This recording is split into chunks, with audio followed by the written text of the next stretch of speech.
মহা তপস্বিনী সুবল কন্যা। আমি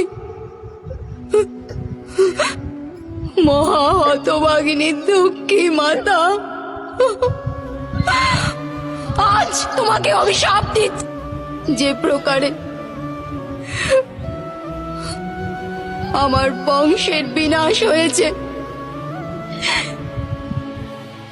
সেই প্রকারে তোমার চোখের সামনে তোমার যাদব বংশের বিনাশ হবে।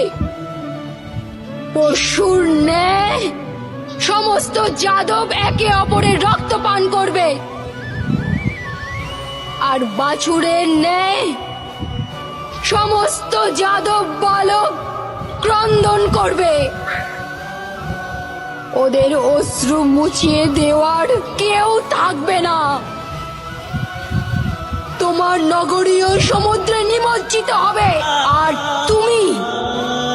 তুমি কোন জঙ্গলে একলা অশক্ত এক বৃদ্ধ পশুর ন্যায় এক শিকারীর হস্তে তীরবিদ্ধ হবে।